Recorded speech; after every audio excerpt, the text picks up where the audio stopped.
디모데전서 6장 1절부터 10절까지 말씀입니다.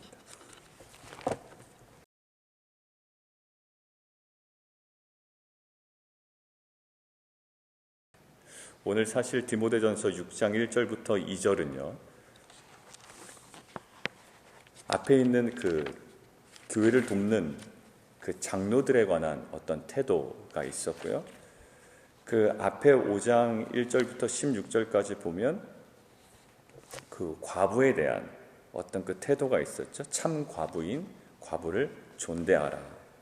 그리고 과부의 명부에 올릴 자에 관한 구분이 있었습니다. 그러니까 단순히 그들을 어떠한 방식으로 도와줘라 라는 것보다 과부에 관한 묵상을 할 때 저희가 두었던 포인트가 뭐였나요?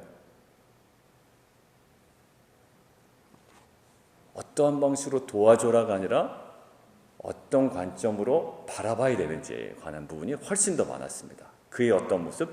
경건의 모습이요.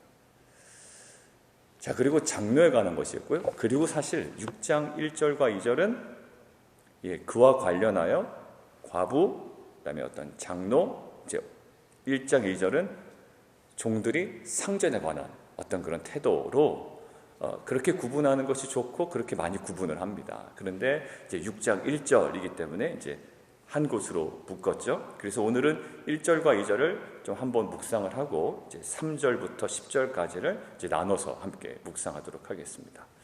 우리가 좀 관찰할 부분은 그거예요. 1절에 있는 일단 누구에게 이야기하는 건가라는 거예요. 종들입니다.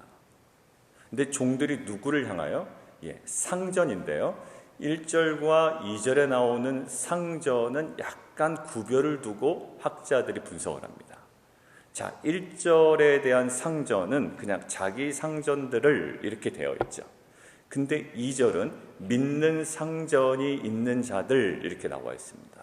그러니까 이 어떤 표현이나 전체적인 문맥 가운데 1절은 믿지 않는 상전들이지 않을까라는 이제 관점이고요. 2절은 이제 믿는 상전들, 그러니까 이렇게 구분을 해서 좀 같이 묵상을 하면 좋겠어요. 자, 그러면 종들은 자기 상전들을 어떻게 하다? 1절 믿지 않는 상전일지라도 범사에 마땅히 공경할 자로 알아라라는 거예요. 자, 그렇다면 이것이 그 당시 노예제도를 찬성하고 노예제도에 관하여 인정하는 행위로서 하라는 것은 아닐 겁니다. 우리가 베드로 전서에도 우리가 이미 교회 개척한 이후에 처음 봤던 그 본문이 베드로 전서인데 이렇게 되어 있어요. 베드로 전서 제가 읽어드릴게요. 2장 11절에 보면 사랑하는 자들아. 자, 베드로 전서 이야기하기 전에 먼저 좀 설정을 해놓고 가죠. 베드로 전서는 공동서신이에요. 그죠? 그리고 공동서신인데 공동서신의 공통적인 두 가지가 뭡니까? 라고 물어보면 제가 두 개 중에 하나 대답하면 된다고 그랬죠. 외부적인 핍박, 그다음에 내부적인 거짓 교사의 문제라고 했어요. 근데 베드로 전서는 그 두 가지 중에 무엇이 더 주목되냐면 외부적인 핍박이에요. 베드로 후서는요, 거짓 교사의 문제예요. 아주 베드로 전서 후서는 정확하게 공동서신의 두 주제를 정확하게 보여주는 책이거든요. 근데 베드로 전서는 외부적인 핍박이에요.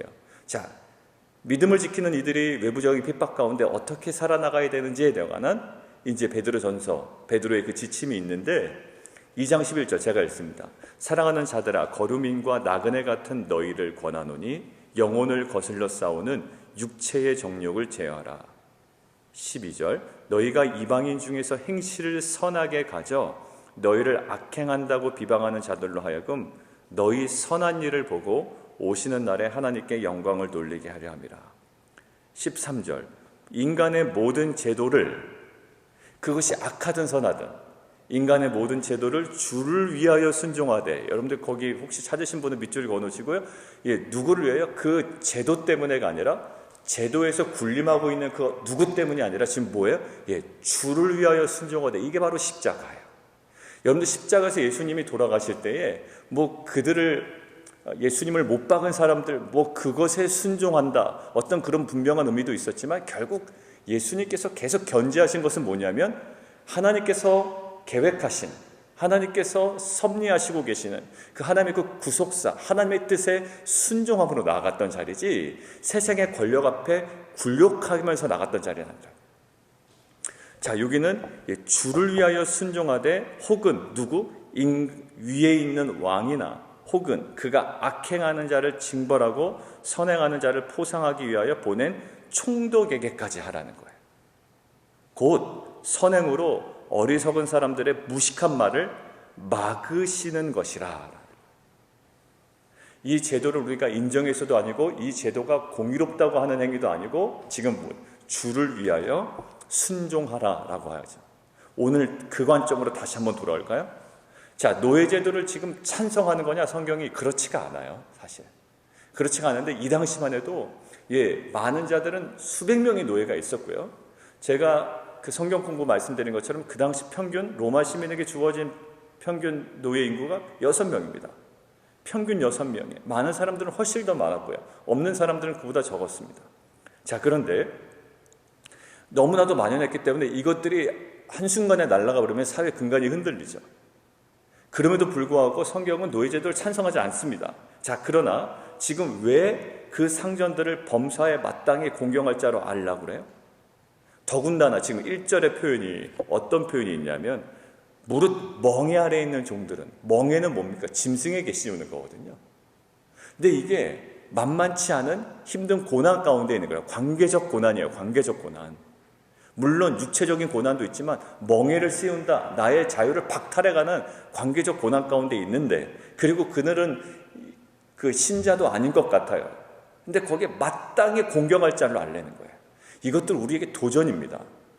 노예제도를 찬성하는 것인지 이것이 도대체 뭔지. 그런데 여러분들 아까 베드로전서 2장에 나오는 이 모든 것들을 왜 주를 위하여 순종하되 라는 것처럼 오늘 그 관점을 한번 보시죠. 이는 오늘 6장 1절 하나님의 이름과 교훈으로 비방을 받지 않게 하려 함이라.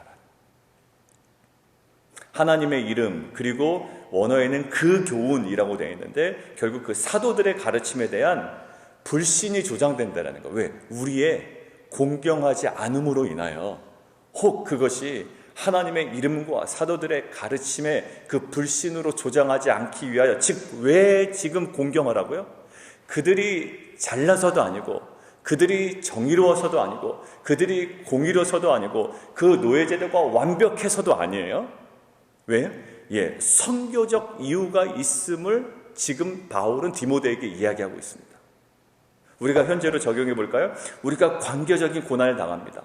말도 안 되는 이유로 나를 핍박하는 자들이 있어요. 그게 아주 가까운 사람일 수도 있고요. 나의 상전일 수도 있고요. 어떻게 보면 가슴 아픈 일이지만 자기의 배우자일 수도 있고요.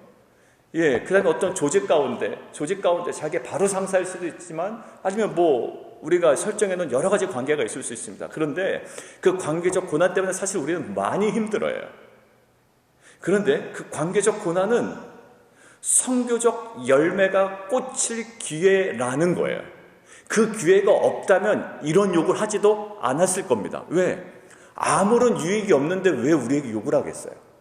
그냥 우리 심신을 단련하기 위한 하나님의 장치가 아니라 나의 고난은 나를 더욱더 정결하게 하고 나를 성장하게 하고 나를 위한 것도 물론 있지만, 사실 그러한 관계적 고난은 결국 하나님께서 계획하신 선교적 열매가 꽃필 놀라운 기회가 되기에 그 공경함을 놓치지 말라는 거예요.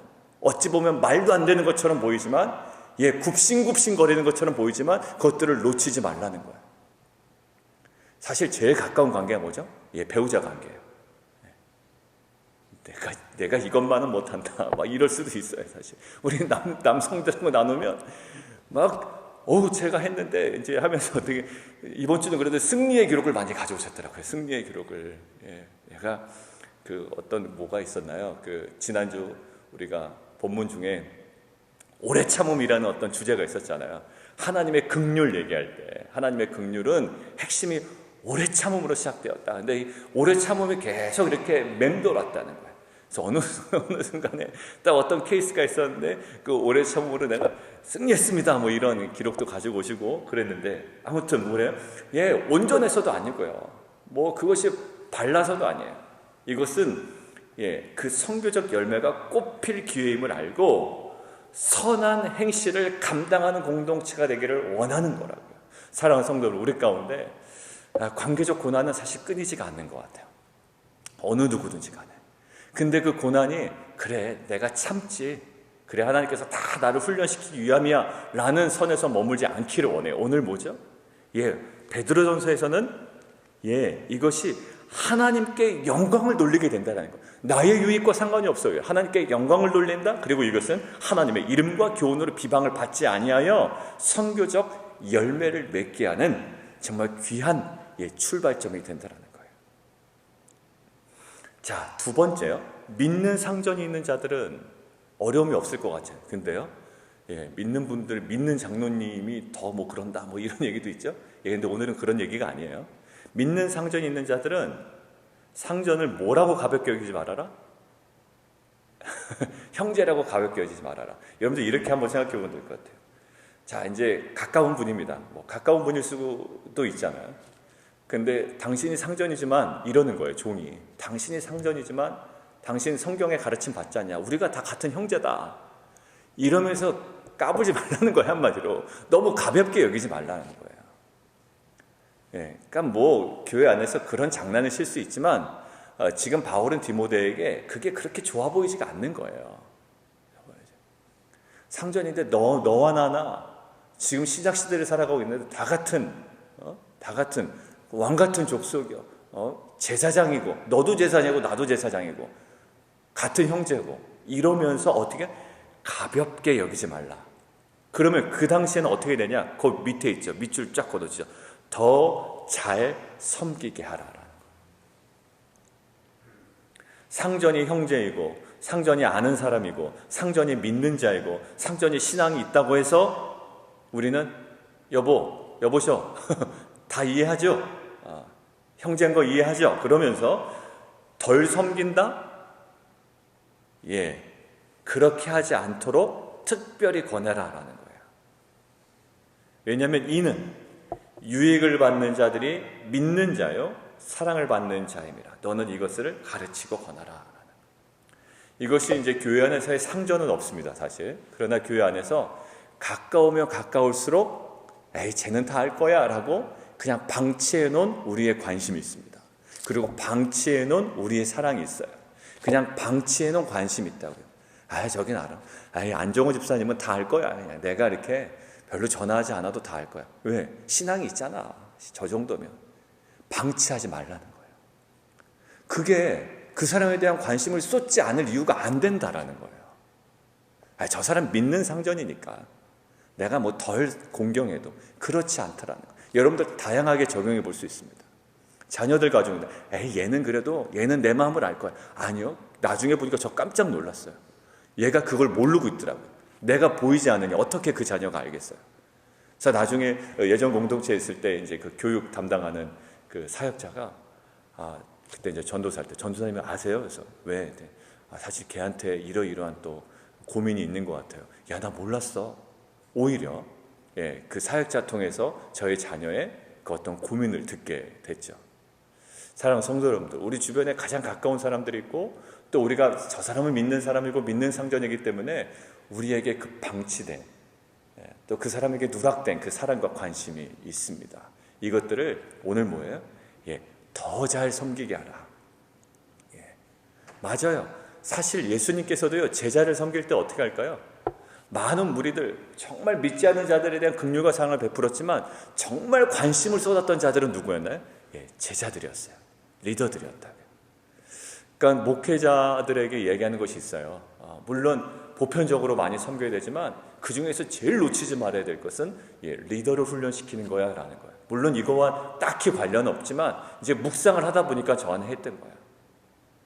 리더는 알아서 잘 성장할 거야. 우리는 뭐 세상으로 얘기하면 그냥 알아서 뭐 무슨 말이 있던데 잘 모르겠고 그런 게 아니라 정말 섬겨야 되고 저희가 베풀어야 되고 그 온전함으로 세워야 되는 자들이죠. 사랑하는 성도 여러분들, 텐트 안에서도 섬겨야 되는 자. 저는 또 제가 섬기고 있는 어떤 리더십들, 또 그 큐티 나눔방에서 또 리더십으로 세워야 되는 자들, 그리고 성경 공부에 또 더 관심을 가져야 되는 자들이 있을 거예요. 여러분들 안에도 이러한 그 어떤 그 돌봄과 그 사역의 균형이 우리 가운데 회복되는 귀한 공동체 되기를 원합니다. 자, 그러고 나서 오늘 3절부터 10절까지 얘기가 이제 진행이 돼요. 3절부터 5절까지 먼저 좀 끊어서 간단하게 좀 보기를 원하는데요. 항상 디모데에게 이야기하고 있는 핵심 중에 뭐냐면, 디모데에게 먼저 인사말을 하고 나서 1장 3절부터 갑자기 막 풀어나가는 것이 뭐였죠? 거짓 가르침이었어요. 그리고 그것들을 전하는 자들에 관한 거예요. 그러니까 그것들은 항상 계속 이 문제가 되는 겁니다. 에베소라는 배경을 좀 저희가 알았으면 좋겠다고 말씀을 드렸고요. 자, 그런데 그 이야기가 다시금 나오는 겁니다. 자, 누구든지 다른 교훈을 하며 바른 말, 곧 우리 주 예수 그리스도의 말씀과 경건에 관한 교훈을, 거기 밑줄 좀 그어놓으실래요? 따르지 아니하면,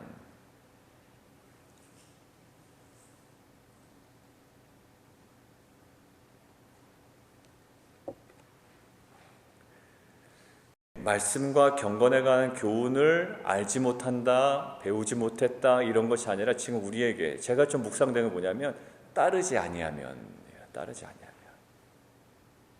그러니까 그 따르지 아니하는 삶은 결국 어떠한 삶이냐? 4절, 교만할 뿐만 아니라 저에게 딱 눈에 들어오는 것은 알지 못한다. 아무것도 알지 못하고요. 그러니까 실은 그대로 살지 못하는 것들은 아무것도 알지 못하는 거다라는 거예요. 그러면서 실은 안다고 생각하니까 뭘 얘기할까요? 실상은 알지 못하는 건 본인은 안다고 생각해요. 삶은 전혀 따라주지 않는, 교훈을 따르지 아니에요. 그러나 알긴 알고 있으니, 근데 그게 아는 것의 전부라고 생각하니 결국 어디서 범주에서? 변론과 언쟁과 투기와 분쟁과 비방과 악한 생각이 나는, 왜? 따르지 아니한 삶의 결과야. 십자가를 아는 것과 따라가는 것은 매우 달라요. 매우 달라요. 뭐 다른 말로 강조 안 해도 알 거예요. 그러니까 내가 십자가를 따라간다는 것은 따라가는 하나의 정말 눈물로 씨를 그 삶을 통하여 우리는 무엇을? 진리를 깨달아가는 거예요. 바로. 내 십자가에 대한 어떤 내용이나 이론이나 어떤 그런 신학이나 이것들을 배웠다고 해서 우리가 십자가와 관련이 있는 것이 아니라 하루의 삶 가운데 우리가 그것들을 따라가고 눈물로 씨를 뿌리며 살아가는 것, 이것이 결국 우리가 알아가는 거예요. 근데 이것이 없다면 알지만 아무것도 알지 못하는 상태고, 나오는 것은 뭐냐면 변명과 저는 이래서 그래요, 뭐 저래서 그래요.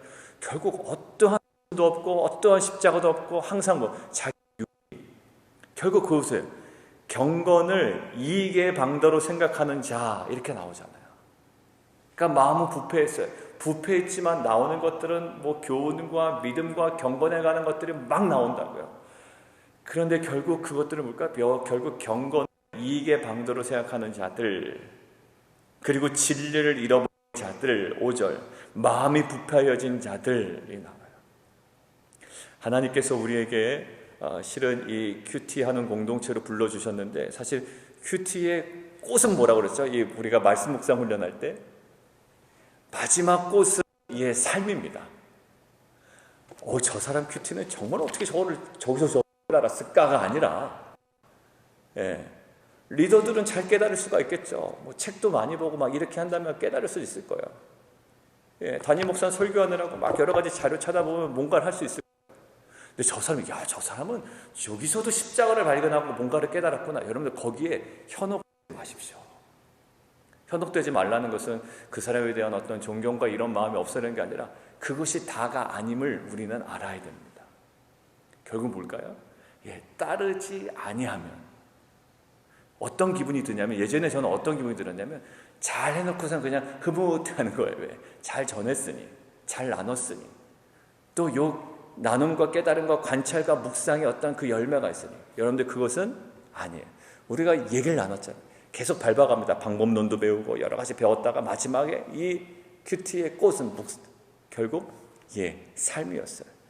예수님의 사역의 핵심은 무엇이었을까요? 가르치고 전하고 막 병을 고치고. 그러나 그것들의 마지막 지점 뭐였나요?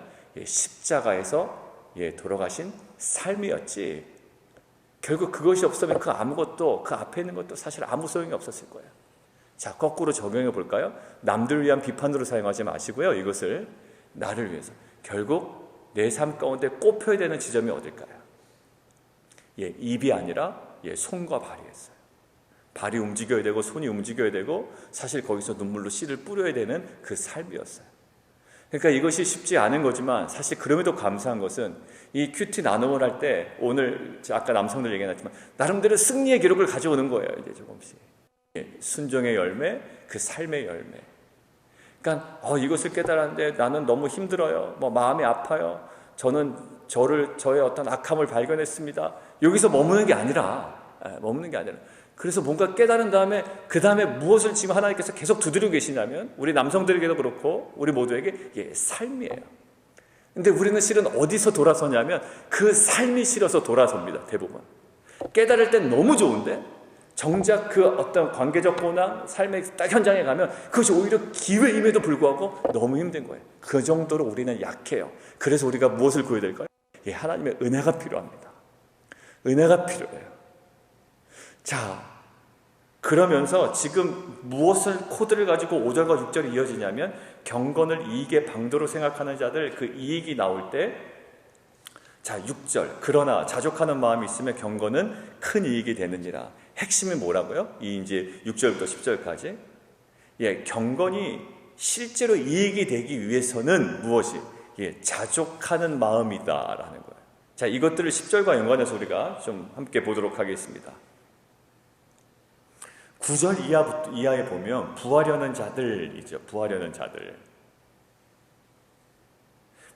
자들, 시험과 올무와 여러 가지 어리석고 해로운 욕심에 떨어지는 자들이에요. 결국 부하려는 그 마음속에 그 욕심이 있고요. 결국 파멸과 멸망에 빠지는 거예요. 우리는 부함을 통해서 하나님께 영광 돌린다고 하지만 그것은 뭘까요? 경건을 이익의 방도로 생각하는 자가 아닌가, 우리는 항상 고민해 봐야 됩니다. 하나님 영광 위에 살 거예요. 그런데 사실 많은 고백들이 있어요. 남성들 예전부터 나누면 제가 말은 그렇게 하는데요 라고 하면서 그 부분에 계속 걸리는 거예요. 사실 이것으로부터 자유로울 사람은 없습니다. 그렇기 때문에 여러분들이 갖고 있는 그것들을 막 정죄하는 지금 이 말씀은 아니고요. 우리를 계속 관찰하고 그것들을 만지시고 다루시는 하나님의 정말 은혜로운 음성이라고 들으시면 이것이 우리에게 진짜로 은혜가 될 줄 믿습니다. 그러니까 당신 유익 때문에 하는 게 아니야, 이런 어조가 아니라 오늘 말씀은, 그러니까 사실 설교하는 자의 어조 때문에 사실 상처받는 경우가 많아요. 그래서 제가 이렇게 곰곰이 생각해보면 상처를 많이 들었겠구나라는 생각도 있고요. 사실. 그런데 오늘은 뭐냐면, 부하려는 자들 결국 어떨까요? 경건을 이익의 방도로 생각하는 자. 그래서 그 마음의 근저에는 뭐가 있냐면 10절이에요. 다 이렇게 막 모래를 치우고 저 밑에 있는 거를 이제 다 깨끗하게 딱 들춰내니까 뭐냐면, 거기 딱 이게 하나가 발견된 거죠. 돈을 사랑하면서. 그러니까 하나님을 사랑하는 경건이 아니라 사실 돈을 사랑하는 욕심이 있었던 거예요. 그러니까 그게 결국 뭐가 될까요? 악의 뿌리가 돼요. 돈 잘못한 거 없어요. 하나님께서는 우리에게 돈도 주시고 재물 얻을 능도 주신다고 그러잖아요. 그 자체가 잘못된 게 아니에요. 지금 결국 뭐예요? 부패한 마음이었어요. 내가 무엇을 사랑하느냐? 하나님을 사랑하지 아니하고 재물을 너무나도 사랑하는 거야. 그런데 재물을 너무 사랑하다 보니까 더욱더 경건을 이익의 방도로 삼을 수 있는 여지가 우리 안에 너무나도 많은 걸 알 수 있죠. 그래서 우리는 땅을 파봐야 됩니다. 내가 정말 하나님을 절절히 사랑하는지, 아니면 돈을 너무나도 사랑하는지. 이것은 일만하게 뿌리가 된대요. 이것을 탐내는 자들은 미혹을 받아 믿음에서 떠나 많은 근심으로 자기를 찔렀도다. 그러니까 어떤 딱 유익이 되면 주일에 안 나와도 될 것 같은 거예요. 왜? 돈을 벌기 위해서. 하나님을 사랑하기 위해서 그 정도 내가 포기할 수 있다가 아니라 이제 거기도 또 경건 이익의 방도로 생각하죠. 많이 벌어서 많이 드린다라고 하지만 사실 하나님의 방식은 그렇지 않은 것 같아요. 많이가 아니라 하나님은 무엇을 원하는? 소중한 것을 원하시죠. 우리의 많음을 원하는 것이 아니라 우리의 중심을 원하시죠. 우리의 규모를 원하신 것이 아니라 우리의 그 소중한 것들을 원하신다. 결국 믿음에서 떠나 많은 근심으로 자기를 찔렀도다. 결국 있죠. 이 경건이 되지 않았던 거예요. 뭐가 있는 자들은? 탐심이 있는 자들은. 근데 뭐가 있으면? 자족하는 마음이 있습니다. 그러니까 사도 바울은요, 실은 별로 가지지 못했는데도 불구하고 그는 만족했습니다. 그가 빌립보서에 이렇게 하죠. 나는 배고픔에 처할 줄도 알고 풍부에 처할 줄도 알고 비천에 처할 줄도 알고 풍부에 처할 줄도 알고 뭐 일체 비결을 배웠다. 왜 그래요? 나는 내게 능력 주시는 자 안에서 그 모든 것들을 감당할 수 있다라는 거예요. 그러니까 결국 우리가 이 자족하는 마음이라는 것은요, 스스로 충족된 것이 아니에요. 그러니까 self-sufficiency가 아니라 Christ sufficiency죠. 그러니까 스스로 충족되는 거죠. 막 스스로 막 얻어서 충족되는 것이 아니라 무엇으로? 내가 그리스도 안에서 Christ sufficiency. 그러니까 그리스도로 충족되는 거예요. 여러분들 돈을 요 정도만 가지면 내가 만족된다. 여러분들 그 라인이 어디 있어요 도대체? 사실 이거 가지면 조금 더 갖고 싶고요. 그것은 계속 증폭되게 마련이거든요. 누가 어디서부터 잘라줘야 됩니까? 내가 자릅니까? 나는 항상 늘어날 거예요. 그 리밋은. 카드 쓰면 어떻게 되죠?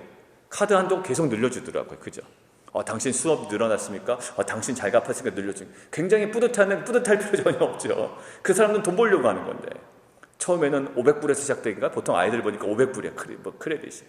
그러다 1000불, 2000불, 3000불, 10,000불, 15,000불, 30,000불 막 계속 늘어나요.